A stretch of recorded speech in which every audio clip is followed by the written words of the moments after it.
नमस्कार दोस्तों, online YouTube channel पर आपका स्वागत है।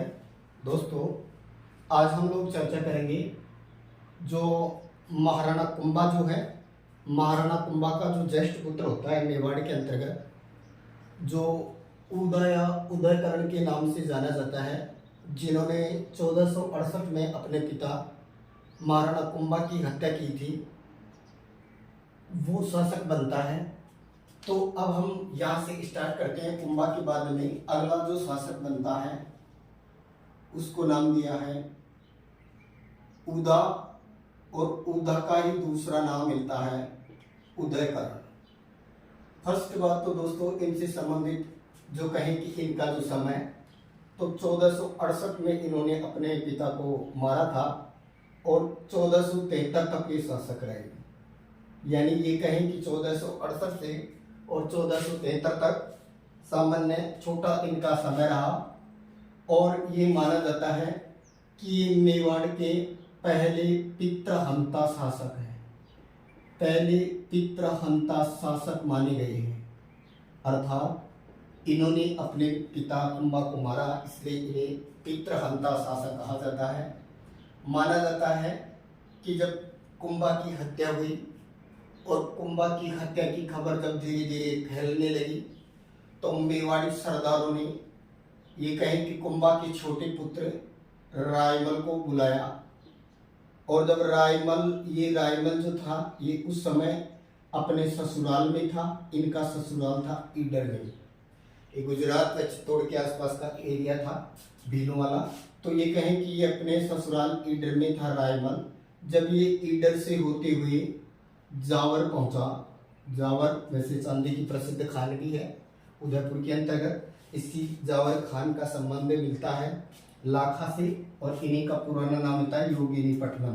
तो जावर व दाड़ीपुर एक जगह है, दाड़ीपुर, जावर व दाड़ीपुर की लड़ाई हुई।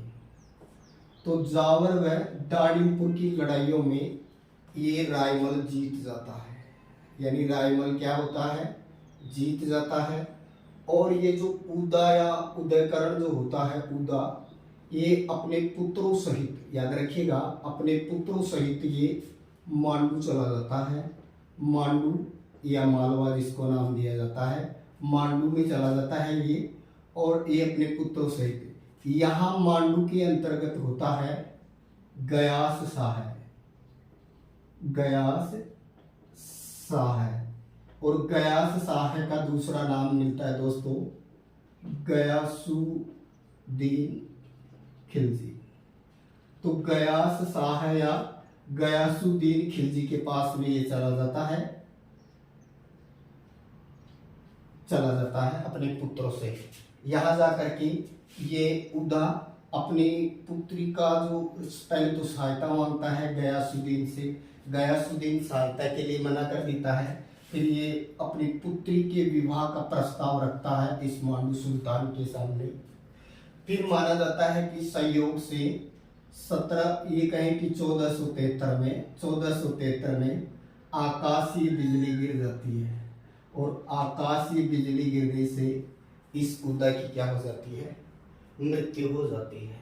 इस तरह से मेवाड़ का पहला पितृहंता शासक जो था उसका अंत हुआ आकाशीय बिजली के गिरने से। और ये कहें कि रायमल ने उदा या उदयकरण को जावर व दाड़ीपुर की लड़ाइयों में हराया था, याद रखिएगा दोस्तों। अब उदा के बाद में अगला जो कहें कि कुंभा का छोटा पुत्र जो कौन था, रायमल। तो अगला शासक बनता है रायमल। तो अब हम नेक्स्ट चर्चा करेंगे रायमल की। दोस्तों, आपने आवल बावल की संधि पढ़ी थी, और ये जो आवल बावल की जो संधि थी, इसी आवल बावल की संधि के तहत ये तय हुआ था मेवाड़ व मारवाड़ की सीमा का निर्धारण। तो अब हम दूसरे शासक की बात करते हैं जिनका नाम क्या मिला, रायमल। और रायमल जो था, इसका जो विवाह जो हुआ था, ये आवल बावल की संधि के तहत श्रृंगार देवी के साथ में हुआ था। कौन सी संधि के तहत? आवल बावल की संधि के तहत। और ये मेवाड़ मारवाड़ की सीमा का निर्धारण हुआ था इस संधि के तहत, अर्थात महाराणा कुंभा व जोधपुर का जो कहें कि राव जोधा, उन दोनों के बीच में ये संधि हुई थी। और इसमें जो मध्यवर्ती बिंदु माना गया था वो सोजत को माना गया था, जो पाली के अंतर्गत है। तो रायमल का समय होगा 1473 से ये शासक बना, और ये 1509 तक रहेगा, क्योंकि 1509 से फिर 1528 तक का जो अगला जो समय आएगा वो आएगा महाराणा सांगा का, जिसे सैनिकों का भग्नावशेष कहा जाता है। तो दोस्तों, रायमल की जो पत्नी या रानी थी, जिनका नाम श्रृंगार देवी था, और आवल बावल की संधि के तहत ये शादी हुई थी। इसी श्रृंगार देवी ने चित्तौड़ में, याद रखेगा, गोसुंदी की बावड़ी का निर्माण करवाया था। तो गोसुंदी की बावड़ी का निर्माण किसने करवाया? श्रृंगार देवी ने। कहाँ करवाया? चित्तौड़गढ़ दुर्ग के अंतर्गत, या ये कहें कि चित्तौड़ में। और याद रखिएगा, ये जो रायमल जो था, इस रायमल ने भी यहाँ अद्भुत जी का मंदिर बनवाया था। रायमल ने चित्तौड़ दुर्ग में कौन से मंदिर का निर्माण करवाया था? तो अद्भुत जी के मंदिर का निर्माण करवाया था। इसके अलावा दोस्तों, माना जाता है रायमल ने शंकर, इसके अलावा समया संकट और एक राम शंकर समया संकट नामक तालाबों का निर्माण भी करवाया था। ये कहें कि इन्होंने 3 तालाब, राम शंकर और समय संकट नामक तालाबों का निर्माण करवाया था। और ये कहें कि इन्होंने मेवाड़ में खेती को प्रोत्साहन दिया था, यानी ये कह सकते हैं कि मेवाड़ में खेती को प्रोत्साहन देने में इनका बहुत बड़ा योगदान रहा। इसके अलावा दोस्तों, इससे पहले हमने चर्चा की थी कि जो मालवा जो होता है या मांडू जो होता है, इसका जो सुल्तान होता है, जिसका नाम होता है गयास शाह या गयासुद्दीन खिलजी, जिसको नाम लिया जाता है। ये गयासुद्दीन खिलजी क्या करता है? 1500, यानी ये जो कहें कि एक तो सूरजमल और एक सहसमल, ये सूरजमल और सहसमल ये उधा के पुत्र होते हैं दोस्तों, याद रखिएगा। ये उधा के पुत्रों को लेता है अपने साथ में, और ये आक्रमण कर देता है रायमल पर। यानी ये कहें कि मांडू का सुल्तान उदा के 2 पुत्र सूरजमल व सहसमल को अपने साथ मिलाता है, और ये कहें कि ये चित्तौड़ के ऊपर क्या कर देता है? आक्रमण कर देता है। और माना जाता है कि घासा नामक स्थान पर युद्ध होता है, और इस युद्ध में रायमल जीत जाता है। तो घासा नामक जो स्थान पर युद्ध होता है, इस युद्ध में कौन जीतता है दोस्तों? तो याद रखिएगा, रायमल की जीत होती है या रायमल विजय होता है इस युद्ध में। इसके मैक्सिमम दोस्तों बात की जाए, इसके बाद में ये फिर आक्रमण करेगा। गयास शाह का जो पुत्र होता है नासिर शाह है, ये नासिर शाह है, माना जाता है कि 1503 के आसपास मेवाड़ या चित्तौड़ पर आक्रमण करता है। लेकिन उस समय ये जो कहें कि रायमल जो था, अपने पुत्रों की आपसी वैमनस्य या कलह के कारण जो था ये उलझा हुआ था। इस कारण से ये कहें कि इसने नासिर शाह को बहुत सारा धन दिया और इसको वापस भेज दिया था। अब बात करते हैं हम कि रायमल के जो पुत्र थे, इनमें जो उत्तराधिकार से संबंधित जो लड़ाई थी उसकी बात करते हैं दोस्तों। क्योंकि रायमल अपने जीते जी अपना उत्तराधिकारी निश्चित नहीं कर पाया था। हालांकि इनका जो सबसे बड़ा बेटा था वो पृथ्वीराज सिसोदिया था। तो हम बात करते हैं रायमल के उत्तराधिकार की बात करते हैं। तो रायमल के 11 रानियां थी, याद रखिएगा। रायमल के 11 रानियां थी, जिनसे 13 पुत्र उत्पन्न हुए और उनसे 2 पुत्रियां उत्पन्न हुई। टोटल रानियों की संख्या 11 थी रायमल की। पुत्र कितने हुए? 13 पुत्र हुए। और बात करें पुत्रियां कितनी हुई, तो 2 पुत्रियां हुई। जो कहें कि रायमल का जो सबसे बड़ा बेटा था, रायमल का जो सबसे बड़ा बेटा था उसका नाम था पृथ्वीराज। पृथ्वीराज के बाद में सेकंड नंबर पर जो मिलता है उसका नाम मिलता है जयमल। और जयमल के बाद में तीसरे नंबर पर मिलता है वो मिलता है सांगा, या जिसे कहा जाता है बाद में ये जब शासक बनेगा तब सांगा या संग्राम सिंह के नाम से जाना जाएगा, जिसे सैनिकों का भग्नावशेष कहा जाता है। दोस्तों, पृथ्वीराज और सांगा आपस में भाई थे। पृथ्वीराज व सांगा आपस में क्या थे? भाई थे। रायमल चाहता था वो पृथ्वीराज को राजा बनाना। ये जो पृथ्वीराज जो है दोस्तों, इसके साथ में याद रखना, ये पृथ्वीराज सिसोदिया कहलाता है। और ये पृथ्वीराज जो सिसोदिया है इसको उड़ना राजकुमार भी कहा जाता है।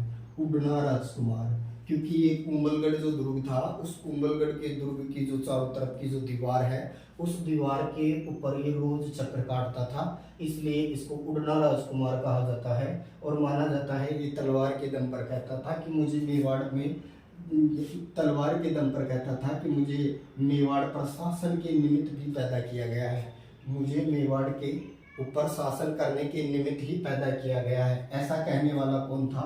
उड़ना राजकुमार था, जिसका नाम क्या था? पृथ्वीराज सिसोदिया। दोस्तों, इस पृथ्वीराज सिसोदिया की 12 खंभों की जो छतरी बनी हुई है, ये कुंभलगढ़ दुर्ग के पास में है।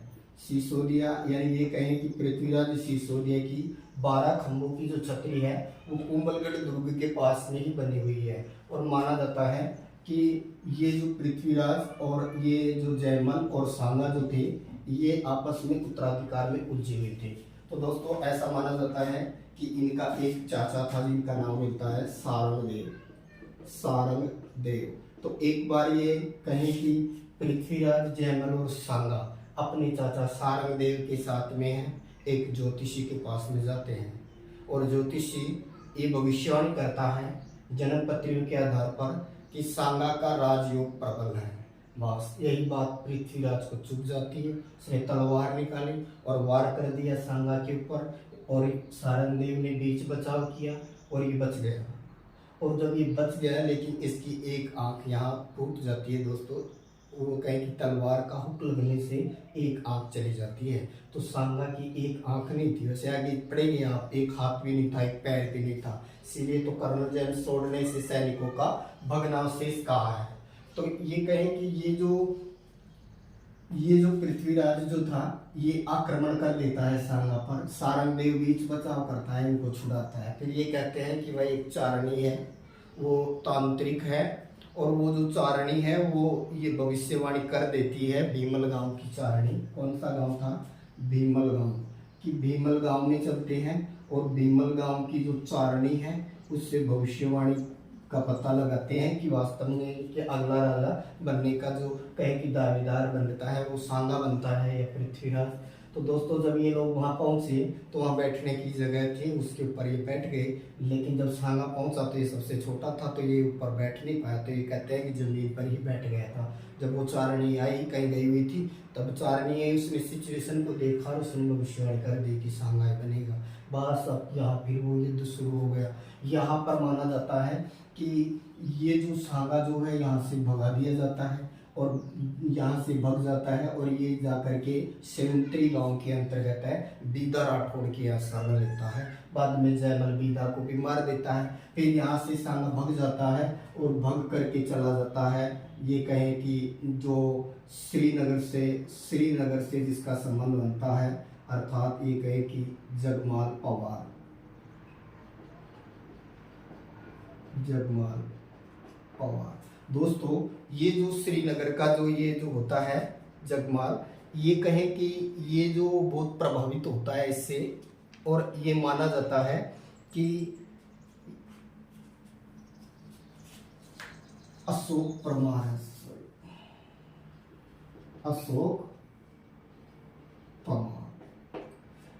दोस्तों, ये जो श्रीनगर का दलित होता है ये इसको शरण ले लेता है। बाद में इसी को है वो रावत की उपाधि देता है सांगा जब राजा बन जाता है तो अशोक परमार को है वो किसकी उपाधि देता है? तो याद रखिएगा, रावत की उपाधि देता है इसको। करमचंद पवार को, सॉरी करमचंद पवार, करमचंद पवार को। करमचंद पवार कहाँ का था? श्रीनगर का था। एक डाकू था ये, और ये अजमेर के आसपास जो है लूटता था लोगों को, और सांगा इसी के साथ में मिल जाता है और लोगों को लूटना स्टार्ट कर देता है। फिर दोस्तों एक घटना, एक कहानी जुड़ी हुई है कि एक दिन दोपहर का समय था, बरगद के पेड़ के नीचे सांगा सोया हुआ था। सूर्य की किरण जो है वो पेड़ से नीचे गिर रही थी, वो सांगा के मुख के ऊपर गिर रही थी। ऐसा बताते हैं एक सर्प आया और उसने सांगा के मुख के ऊपर अपना फन फैला दिया।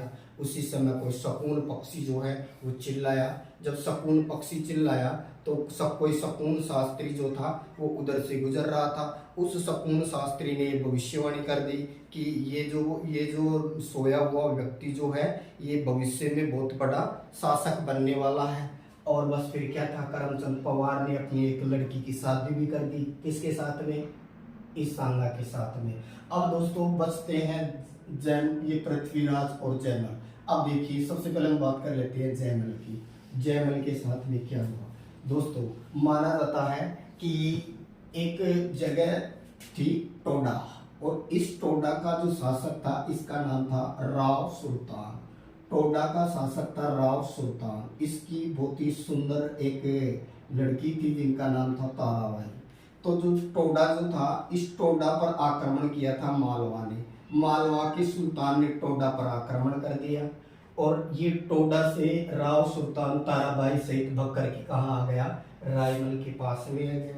अब ये जो कहें कि ताराबाई जो है ये बहुत सुंदर थी, और जयमल इस ताराबाई से शादी करना चाहता था, लेकिन इस राव सुल्तान ने शर्त रख दी थी कि जो कोई मुझे टोडा जीत कर देगा, जो कोई मुझे ये टोडा जीत कर देगा, मैं ताराबाई की शादी उसी के साथ में करवाऊंगा।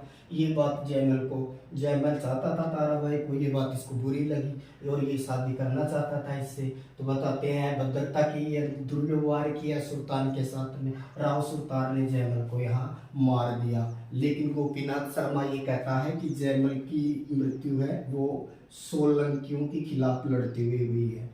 सोलंकियों के खिलाफ लड़ते हुए हुई है, गोपीनाथ शर्मा का ऐसा मानना है। जबकि ये कहानी जुड़ी हुई है ताराबाई से और राव सुल्तान से। इसके बाद में दोस्तों ऐसा माना जाता है कि ये भी मारा जाता है, ये भगी जाता है करमचंद पवार के यहाँ। अब बच जाता है पृथ्वीराज। कहते हैं पृथ्वीराज ने टोडा को जीता, और टोडा को जीता तो राव सुल्तान ने पृथ्वीराज का विवाह करवा दिया ताराबाई के साथ। और कहते हैं इसी पृथ्वीराज ने अजमेर का जो दुर्ग था, अजमेर दुर्ग, इस अजमेर दुर्ग का उस समय ये कहें कि पुनर्निर्माण या जीर्णोद्धार करवाया। तो ये जब पुनर्निर्माण या जीर्णोद्धार करवाया पृथ्वीराज के द्वारा, और इस दुर्ग का नाम ही रख दिया गया तारागढ़।